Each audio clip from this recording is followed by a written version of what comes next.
voilà. Nous allons commencer par voir ce que c'est le combo. Alors pour ce faire, nous allons créer un petit fichier PHP, puisque Orchis c'est une bibliothèque PHP. On dit combo.php. Là, nous créons notre structure HTML. Bon, l'idée ici, ce n'est pas de créer, de faire un site web tout joli, mais nous allons manipuler tout simplement un fichier pour voir comment ça fonctionne tout ça. Alors, nous allons créer une balise select. Et donc voilà, la balise select est là.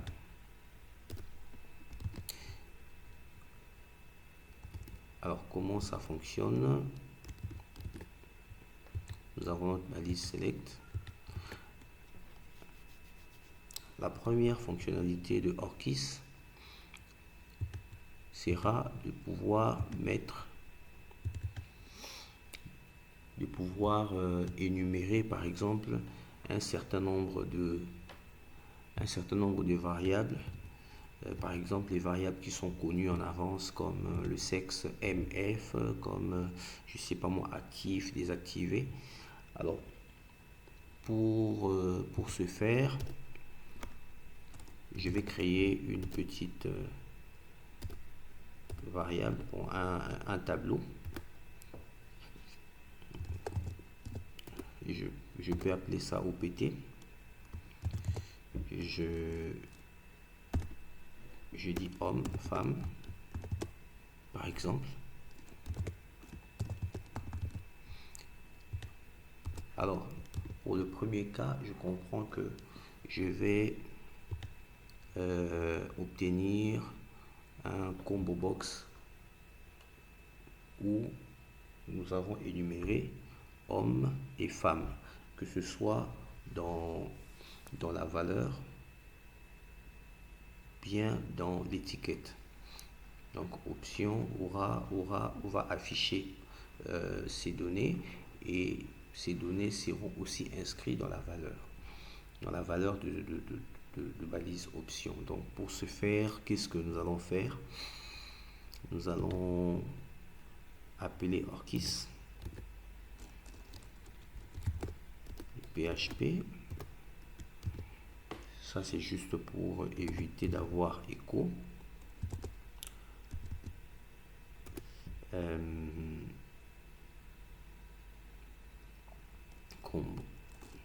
On va appeler array, et nous pouvons mettre notre OPT là.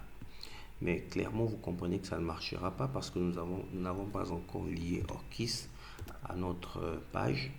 Donc ce que nous allons faire, nous allons faire un require projet Orchis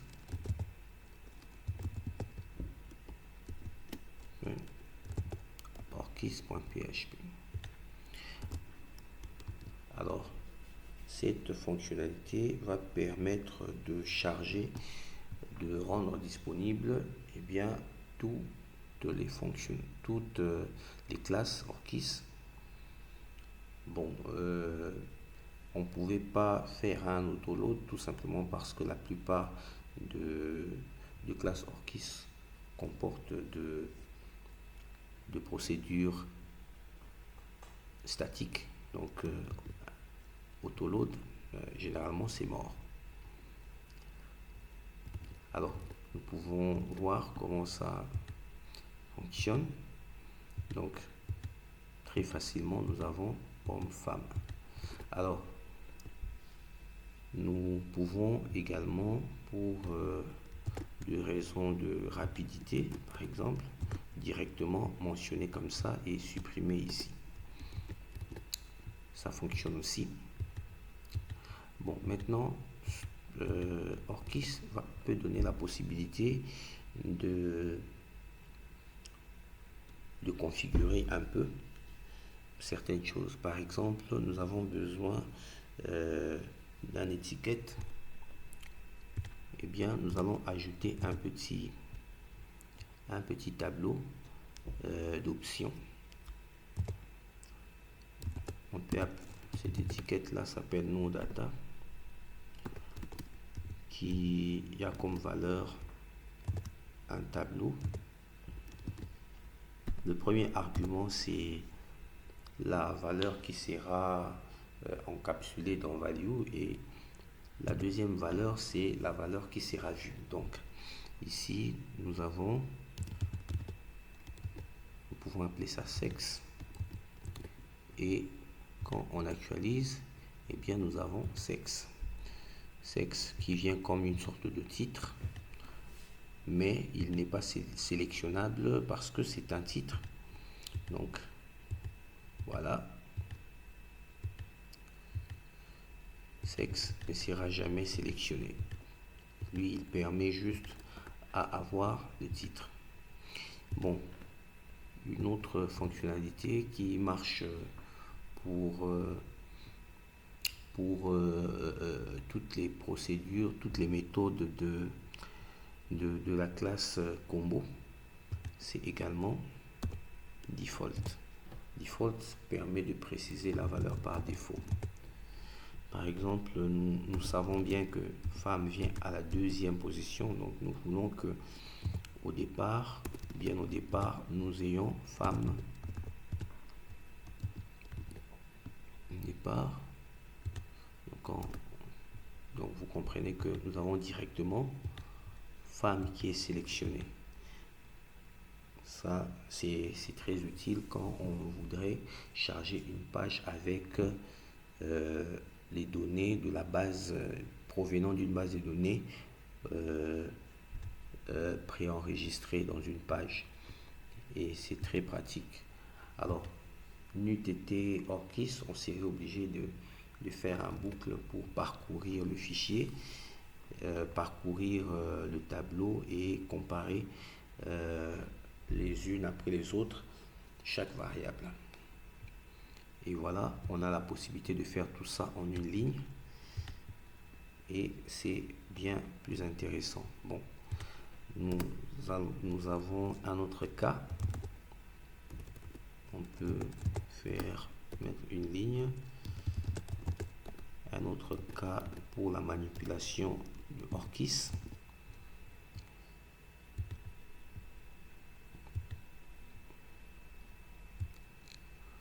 Second cas, c'est pour utiliser liste. Eh bien, liste, à quoi ça sert? Eh bien, liste, il va permettre d'énumérer. Lorsque nous avons par exemple une sorte de liste ou bien de tableau associatif, donc nous voulons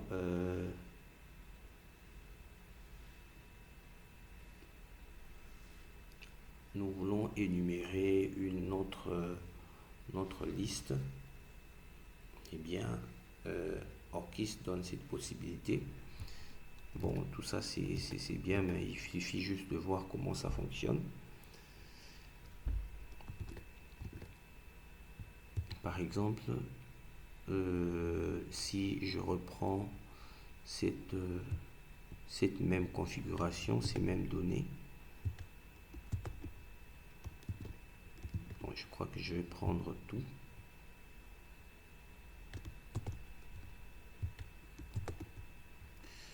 Mais au lieu de array, j'ai mes listes. Alors, quand j'actualise, nous allons voir le code. Vous comprenez que dans le premier, nous avons des valeurs homme, femme, mais dans le second cas, nous avons la valeur 0 et 1. Alors, comment est-ce possible? Eh bien, lui, il va plutôt associer le tableau à leurs index. Bon, liste donne certaines fonctionnalités supplémentaires. Par exemple, nous avons besoin, au lieu de commencer par 0, eh bien, je commence par 1. Donc, je peux ajouter une fonctionnalité en plus, start par exemple.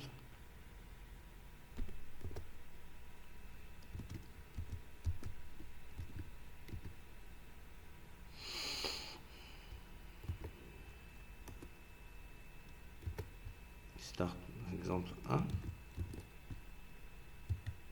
Quand j'actualise, vous comprenez que homme sur homme-femme, je commence par de compter à partir de 1 et de 2.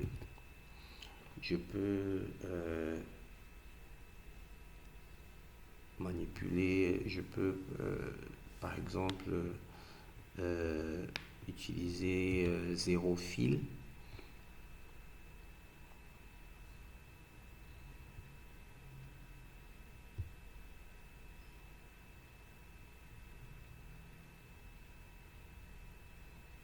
Voilà, il y a une fonctionnalité très importante.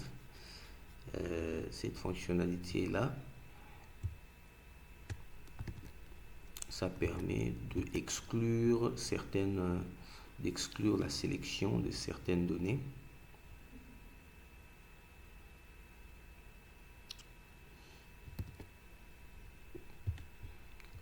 Par exemple, mettons par exemple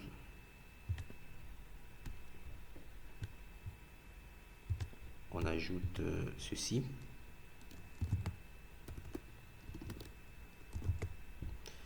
Inconnu. Bon, maintenant nous avons, on peut supprimer celui-ci, hein. Maintenant nous avons la fonction except.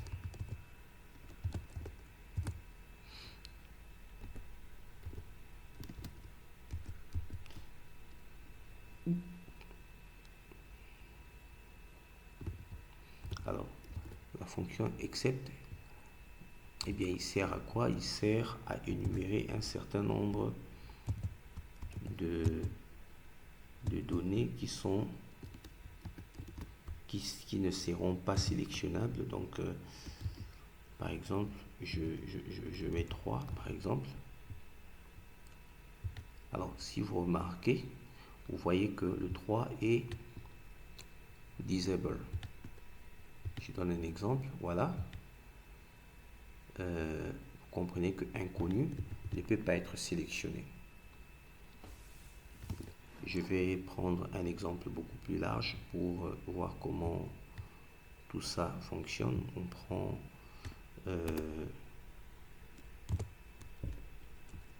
Jean,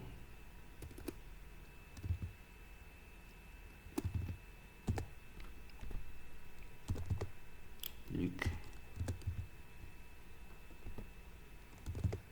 Mathieu,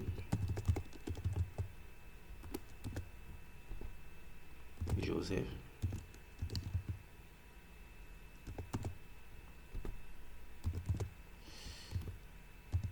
je sais pas moi, Adam, Oliver, par exemple. Alors, je veux que Adam ne soit pas sélectionnable. Alors, ce que je peux faire, c'est, je sais que j'ai fait un comptage à partir de 1. Et donc, je vais compter 1, 2, 3, 4, 5. Donc, ça veut dire que le 5 ne sera pas sélectionné. Bon, je peux supprimer ceci parce qu'on a compris déjà à quoi ça sert. Excepté 5. Et bien, quand on actualise, on a notre combo, mais Adam ne sera pas sélectionné. Je peux ajouter 5 et 6. Alors, nous comprenons que Adam et Oliver ne seront pas sélectionnés. C'est aussi simple que ça. Et c'est ça le point fort de ces fonctionnalités. Bon, la prochaine méthode, c'est count. Alors count fonctionne à peu près pareil que list, sauf que avec list, nous avons du texte alphanumérique, mais count, ça permet de faciliter le comptage. Par exemple, j'ai, je ne sais pas moi, la liste des âges.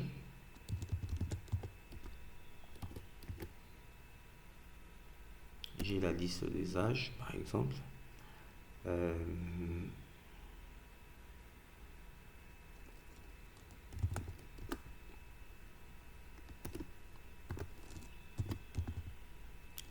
Combo.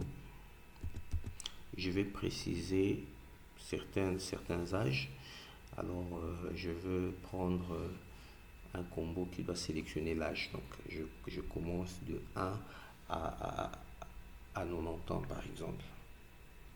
Alors là, je vais manipuler count. Count, lui, il a quoi comme premier argument? Eh bien, il a notre comptage. Donc, je peux commencer de 1 à 99. Donc, dès que j'ai fait ça, eh bien, il va me compter de 1 à 99. Tout simplement. C'est très pratique. Alors, un autre cas de figure avec tout ça, c'est que je peux... Nous avons vu default. Default fonctionne aussi avec ça. Nous avons vu except. Except fonctionne également.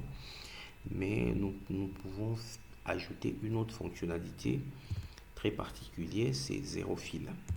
Par exemple, nous voulons commencer ce comptage avec des zéros. Par exemple, au lieu d'avoir 1, 2 jusqu'à 99, on veut avoir par exemple 0,1, 0,2, 0,3 et ainsi de suite.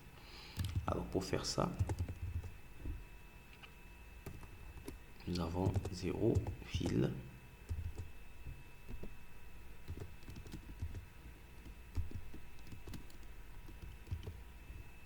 Quand je fais comme ça veut dire que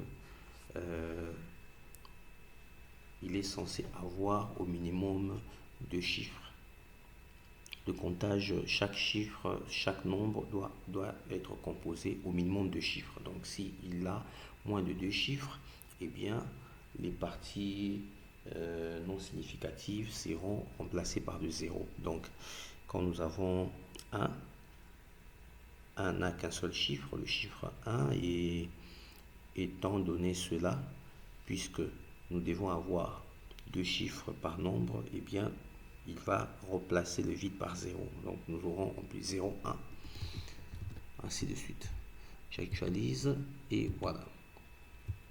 Ça fonctionne comme si je peux même mettre 5.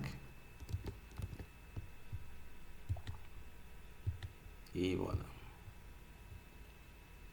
Alors, cette fonctionnalité demandait généralement des algorithmes entiers pour mettre en place cela en PHP. Mais bon, Orchis donne de manière native cette fonctionnalité, de manière intégrée. On peut également ajouter, on peut voir une autre fonctionnalité, la fonctionnalité Object. Alors, Object concerne principalement le tableau associatif. C'est très très courant. Généralement, pour manipuler cela, nous avons combo Object. Alors, Object, je vais donner un cas de figure. Par exemple, nous avons ceci.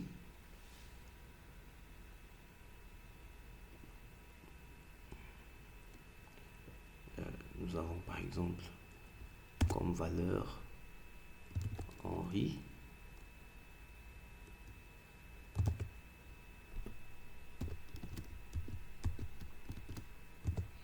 Dit Maguire.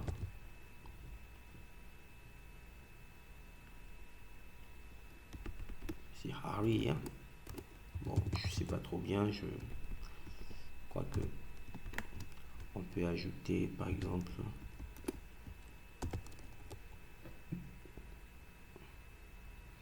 on peut prendre CR7 par exemple, on remplace par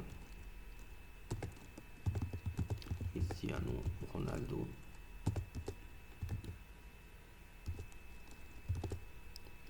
On peut prendre par exemple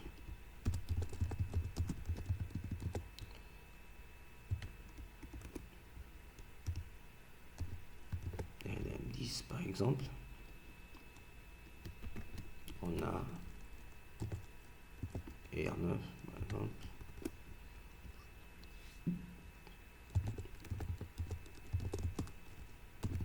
Nazario.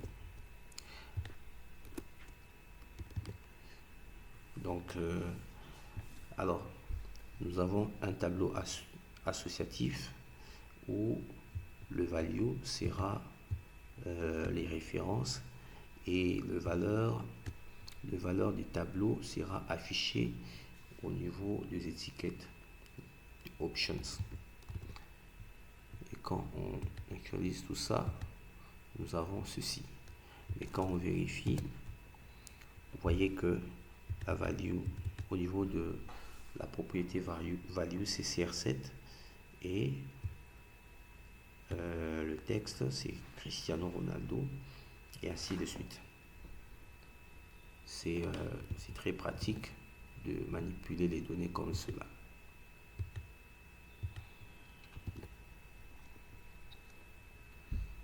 Bon. En dernier lieu, c'est le cas d'une base de données. Bon, ça, je crois que quand nous allons utiliser DB, nous pourrons faire des simulations directement depuis une base de données, mais on peut néanmoins proposer par exemple une sorte de tableau qui simule la valeur générée par une base de données. On appelle ça data par exemple. Avec data, nous avons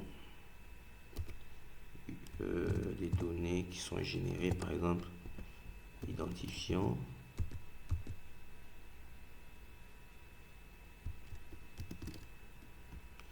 identifiant 1,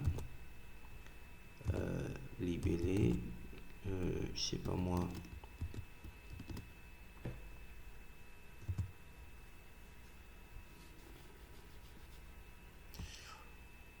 Jean.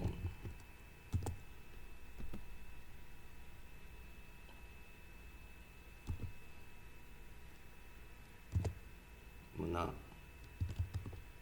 sexe masculin. Alors nous allons faire tout ça comme ça.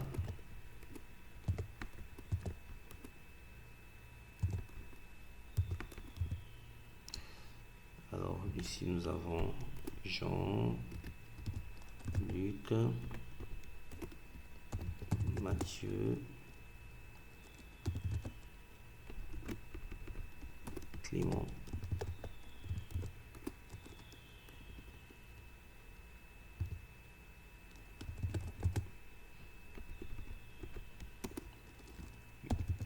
Jules,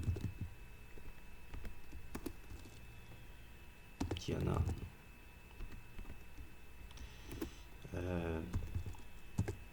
Mathilde,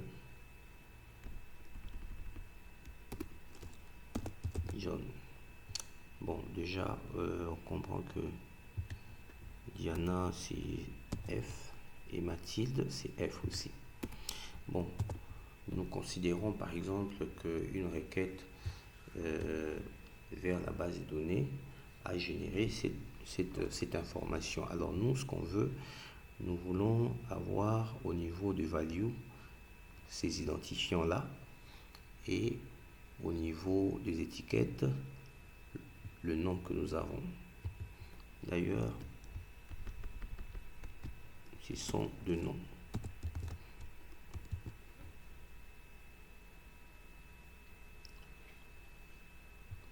Donc, nous, ce qu'on va faire, c'est quoi? C'est créer notre combo.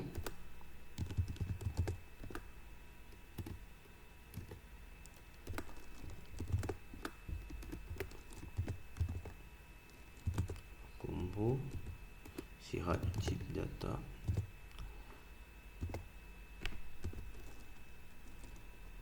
Et nous allons mettre quoi? Nous allons mettre la variable data qui est là.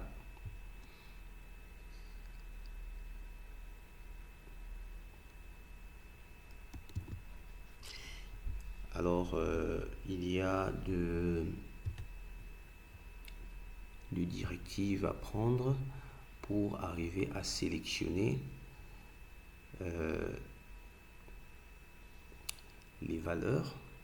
Donc, nous comprenons que je dois faire comprendre Orkis que le champ ID sera identifiant de la clé et le champ nom sera la valeur à afficher au niveau de l'étiquette. Ça, je vais faire ça de cette manière. Je dis que le key, donc on a appelé ça la clé, je crois. Le key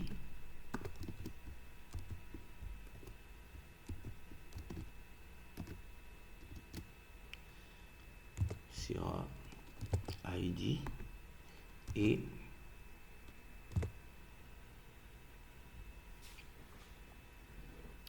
le val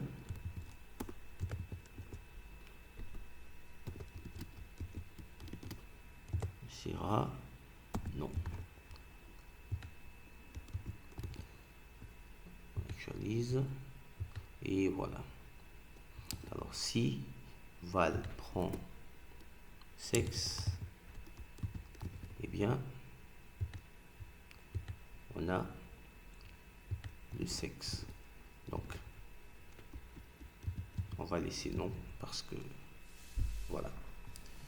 Alors nous comprenons que le key et le value peuvent être élidés parce que le key, lorsqu'il n'est pas précisé, sa valeur par défaut c'est toujours ID. Le val, par contre, lorsqu'elle n'est pas précisée, sa valeur par défaut c'est libre. Alors généralement, pour nous épargner de cette écriture, tout simplement il nous suffira de remplacer non par libre. Donc généralement cette astuce on l'obtient dans une requête SQL en utilisant des alias. Donc quand on vérifie, ça fonctionne toujours parce que lorsqu'elles ne sont pas précisées, il prend le champ ID qu'il prend directement dans la propriété value et l'étiquette prendra automatiquement le champ libre. Et bien voilà, c'est à ça que sert combo de Orkis.